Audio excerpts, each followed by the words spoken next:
All right, hello everybody. I'm so excited to be joined by Brooklyn's own crooner, Viktor Longo.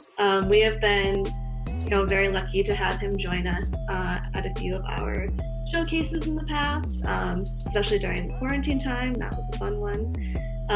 And we're just gonna talk to him today about, his life as a musician and a little about his new music video for his single, "Baby You Should Know."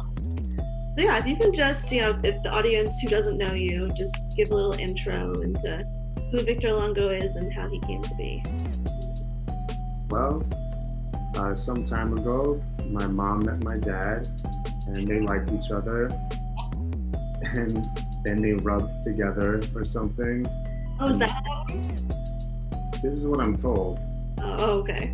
And then a little stork came and dropped me off. Here I am. How did that stork baby decide that he liked music? Ah, Stork Baby was always into music, like most little babies, I think. But I just happened to be okay at it and have a good ear for melody and a little bit of a obsessive mind that thinks about stuff over and over and over again so I can make catchy melodies.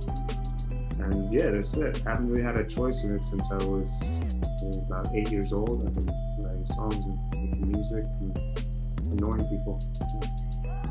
Do you remember the first song you wrote? I don't remember the first song I wrote. I mean, I know, actually, I think maybe the first song I wrote was when I was washing dishes with my dad. I was probably, I was like 7 or 8. This is the earliest one I remember. It's boring, it's dumb, it's stupid, but somebody's got to do it. Yeah, just did that while we washed dishes. So that's a song. First, Written, I want PC if anybody decides to cover that and put it out. I'm coming for my pub. Hell yeah.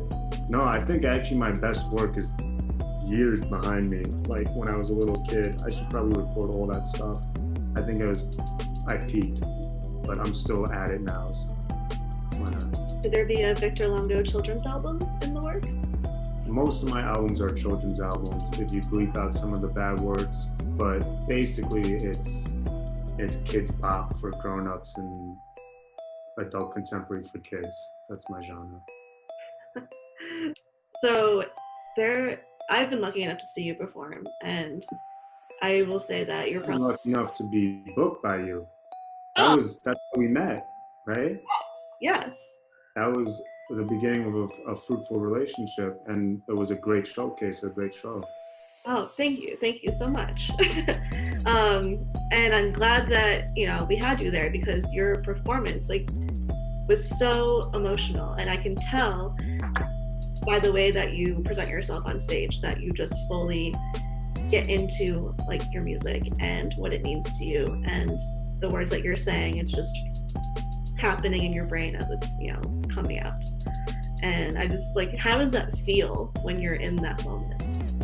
Like nothing at all. You just feel completely nothing.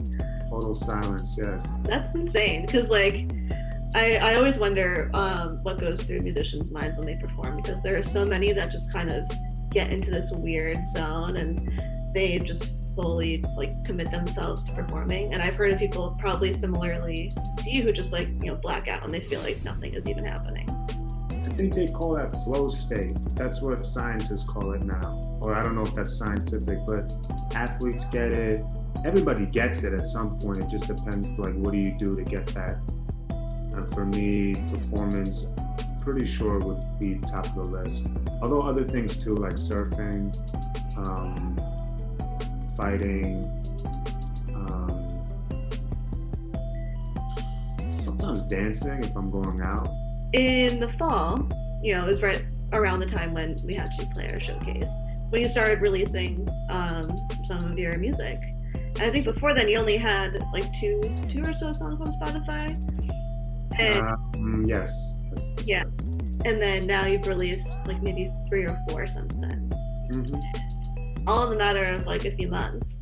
Um, what was the process of putting, that stuff out there, and how long did it take you to like feel like it was finalized to like present?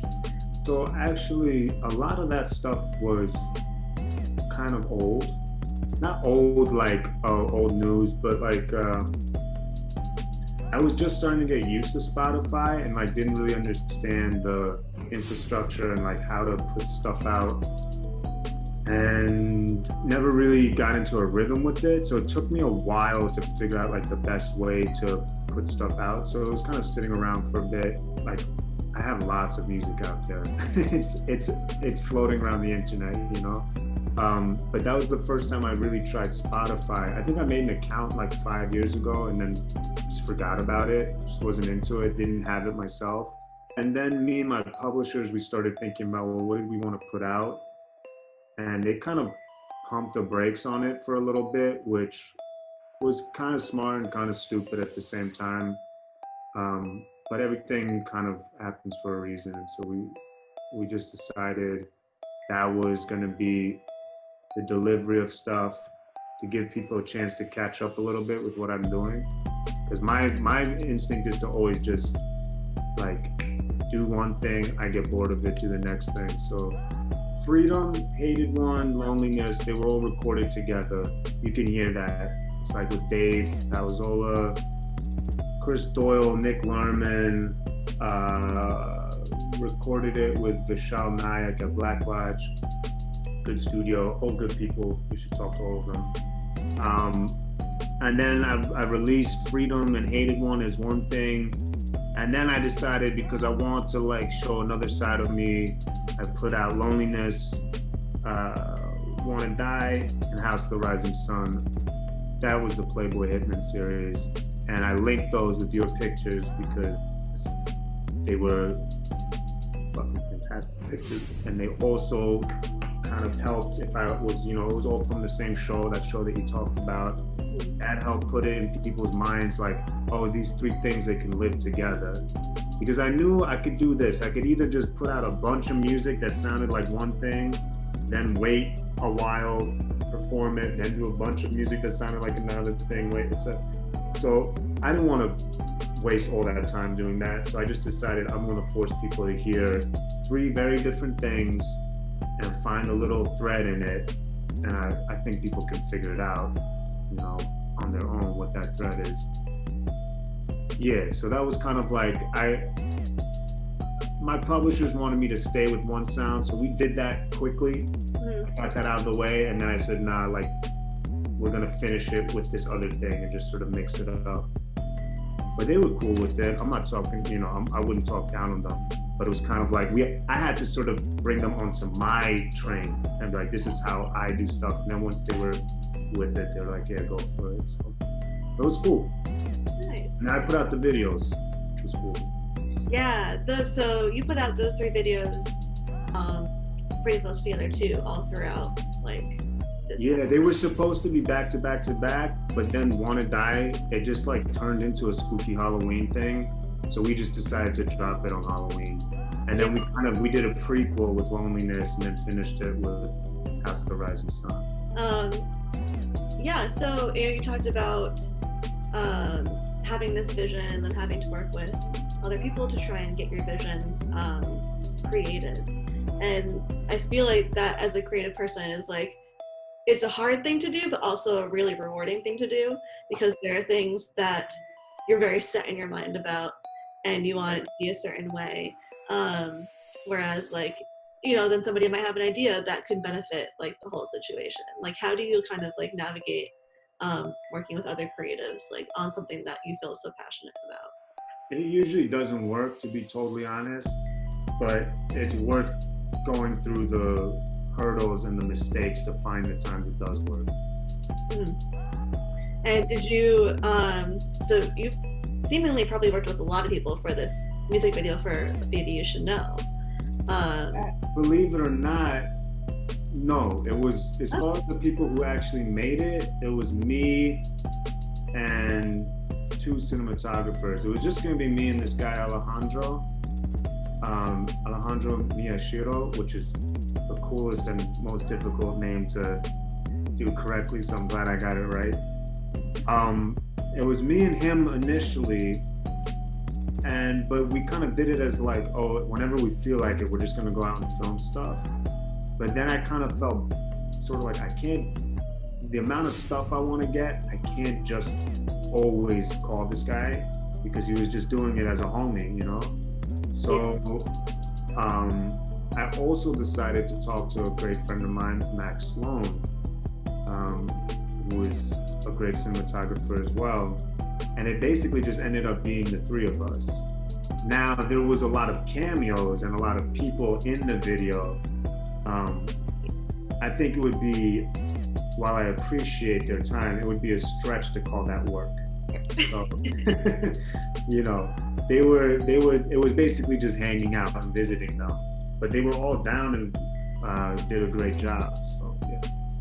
Yeah, so I guess to backtrack a little bit, Baby You Should Know, I feel like is an ode to New York. And it's, you know, especially now, like people are, who really love this city are like vocalizing it a lot more frequently. And the people who don't like live here and don't understand why people live here are very confused as to like, why are you still there? Like during this pandemic, aren't you like, it's not the same. Like what, like, but you know, being in New York and living in New York, like there is that special energy and everyone feels that energy in like a different way. And I think your video showcases like the way that it makes you feel. I wanted it to be like a fantasy, and if I had the option, I would have done it all on sets, to be honest. I wanted it to feel like West Side Story or, you know, even being from here, a lot of my memories or my associations with the city are based off of like movies, and I don't know if you've seen Eyes Wide Shut. Mm-hmm. That was Kubrick's last movie. It's like kind of famous for being sort of like Illuminati-ish and all this. It was kind of one of the criticisms that they made was that it was didn't look anything like New York because it was done on sets. But to me, it felt more like the city than anything else. And you've got movies like Taxi Driver, Midnight Cowboy, and, you know, even Sex and the City, like where it's actually shot on location. But sometimes I feel like those old movies that they did on sets, where you could kind of paint a picture, was more accurate to how I feel about the city. So we kind of wanted to make it feel like a mix between that and like a Dipset music video from the 2000s. So keeping it, on the other hand, street and raw and just like, you know, hanging out. But, you know, keeping it very light and breezy and like a dream and just like a total romantic fantasy. Nice. And so you started filming this back in the fall, correct? Yeah, November, I'm guessing. I know it was at least as far back as December because we had all that Christmas footage. Yeah, it kind of is like Die Hard. It's not exactly a Christmas movie, but it is. You know what I mean? It came out in the summer, but it is sort of, I'm not gonna give too many secrets, but that's a little secret. It's kind of a Christmas movie. Yeah. So your initial vision, did that change before you started filming in December, or did that change because of everything that's been going on right now? Well, I saw the pandemic coming from a mile away, so I had this all planned out. I started it actually. I started it to make my vision come alive. No, we wanted to shoot like, we want to shoot parties and concerts, and like that was the whole point, was we were going to do all of this kind of what they call B-roll, just like random footage, candid stuff, and then we were really going to do like maybe some stuff on sets, maybe some stuff with like, or definitely some stuff with like big parties at, Berlin or Our Wicked Lady or Salt, something like that. We were gonna maybe work with We Color Live, Jocelyn and Henry Flower and them. That was kind of the goal. Man, I had some scenes that would have blown your mind, but we kind of, I wouldn't call blessing in disguise is definitely not the right way to put it, but it definitely gave it a whole new character and a whole new, it sort of proved the point of what we were trying to do, which was just capture the city over a few months and see what happens. So you could have never guessed that something this crazy would have happened. So, and then, the feeling of trying to make it like this fantasy and this beautiful, romantic, sweet thing felt, I wouldn't say more important, but like more, like I was more glad to lean that way and to keep it that way. To remind people why this place is still the best. Yeah, I think, definitely now, like it's necessary to be reminded of that. And that because we're all like completely like shut off from a lot of the things that about New York that bring us so much joy, it's hard to remember, why we're here. But having something like that you put out to like kind of remember, and you're like, oh, this is it, to have all these experiences and like out of the box, like things that you probably wouldn't get to do on a normal basis, or like see these people that I see all the time, and like this is why I'm here. You from here originally? Where do you come from? No, I'm from Connecticut originally, but that's like home. I'm sure you visited a lot as a kid, right? Basically, I visited here like at least once a year, and I always wanted to live here. It was like my dream to live here. So the song is for you, basically. That was the other thing, is that I felt like, quote, natives give way too much shit to the people who move here. And then the people who move here after they've been here for 5 years, they're like, oh, I don't go to this place because this is for, the tourists. And the people's like, that was you 5 years ago. Yeah. And it's like, people like you make this city, honestly. It's not, I'm not shitting on like, people like me and people who grew up here, but there's a special kind of like ambitious and optimistic person that comes to New York to want to make something and to experience something and really appreciate this place, and probably grew up dreaming about it, that I think we need to be more thankful for, more appreciative of. And we're gonna probably need to start inviting those people again to get this place going again. So I kind of, I wouldn't say it was 50-50. It was like where those two worlds meet. People who've been here their whole lives, people who came here to start their lives.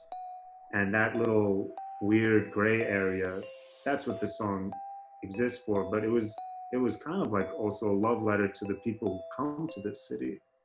Because even the things that we associate with this city, like Andy Warhol, he was some Midwesterner. Lou Reed, he was from Long Island, fine, but a lot of people, who come up. Patrick Ewing didn't grow up in New York. Is he not like the most New York shit ever? So I realized like, oh, all these people, because I used to have a chip on my shoulder about it, but I don't anymore. So. Yeah, so you grew up in Brooklyn, right? Mm-hmm. And you said you used to have a chip on your shoulder, but like when did that turn? How did that happen? Oh, I don't know. When I grew up, I guess, like when you're just a kid, because I would resent like people who would come here and like kind of think they own the place and kind of be like in whatever scenes and, clubs and stuff. I'm like, you just moved here. Like, you don't even know about the etiquette at the deli and all this shit. But then I was like, this is so stupid, I mean, probably, yeah, when I grew up, I'll just say that. I became an adult at some point and realized like that's a really negative, stupid attitude, and I like people from around the world. Yeah. Yeah, and that's, I mean, I feel like that's kind of what New York was like based off of. Like, it was the hub for people from around the world to come in here Mhm. from the beginning of time. Like, anyway. Yeah. Uh, and now it's still happening, and I think And that's like I said, we're going to need to invite those people. We're going to have to change our little pissy attitude and start doing, this is like my tourist welcoming brochure is this video. Like all the nice things about New York that you didn't know about. Because it also, we have a small town feel that you notice, at least for me, maybe because I have memories here, like, if you grew up here, you remember things like your first kiss, your first drink, all those things that other people can run away from when they move here. We associate that, so we have that small town. I think people who move here, once they find their community, they can relate to that as well. But that was another thing the video was kind of trying to show, was that small town sort of like, you wouldn't believe when I was doing that photo series of all these pictures of New York, like on at least 3 different occasions, people would just write me like, "Oh, you know so-and-so?" I'm like, "No, I just took a random picture of some person on the street." But like you realize like it's actually, this place is smaller than you think. Like you run into people all the time. You know, it's like just random connections that happen. yeah, there's a lot about New York that's intertwined, and I think that's what keeps it running. Yeah, it's true. Having put out the video the way Mhm. that you did Yeah. you think about, holding off until you could do some of the other things that you wanted to do, or you just wanted, like, I need to present this like thing? Yeah, it never really crossed my mind to do that because, for one, I just have too much other music that I have to get to.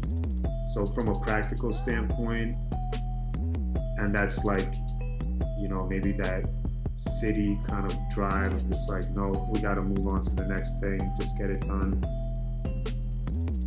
Yeah, I wish I had a more like, you know, deeper answer, but it really just came down to, we worked on it for X amount of months. We set out to have it finished by this time. We were a little bit behind schedule because things got a little tricky for 3 weeks or so in the beginning of quarantine to like know, Alejandro, like he just backed out. It was like, no, I got, I can't go out. I gotta shut down more.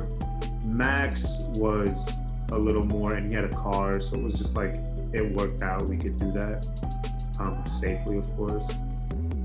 And we filmed a few places, like basically like maybe a few days before literal quarantine happened. So you see, like there was some scenes where it was like we weren't really sure. They were still telling us like masks didn't work. So it was like For some, half. right? Like we weren't sure. So I had like surgical gloves and a scarf on, and like just no idea what. I was just trying to be like kind of, and we were in shops and stuff, and then within a few days everything shut down. So it slowed down a little bit, but we aimed originally to finish shooting in the spring and put it out like in the beginning of the summer. But then and then some Spotify again, some weird shit happened with Spotify, so my song had to get pushed back.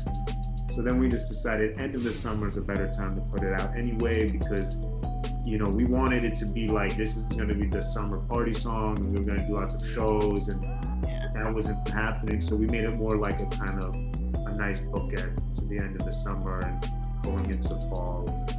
We just had a different energy, but we pretty much stayed on schedule. I was gonna say about the energy feeling. It definitely feels like a comforting, like cozy vibe, because you have that community shots in there, and so definitely the bookend line that you just said, it fits very well and encapsulates the year. Like I said, it's Die Hard. It is, but it isn't a Christmas movie, you know. Yeah. So it has a little bit of that comfy, cozy quality going on too. That was kind of the vibe of the song too. Like I'm always going to be a little bit rock and roll and a little bit kind of street or whatever. But I wanted it to have that like that just nice, charming kind of old 50s Broadway musical, Frank Sinatra, that kind of like easygoing, little melancholy, little bittersweet, but mostly sweet, you know? Mm-hmm. And so it fit for the video. Well, thank you so much for joining me today. I appreciate, talking to us, and we want all of you guys to be able to experience the amazingness of this video. So stick around and check it out. Love you.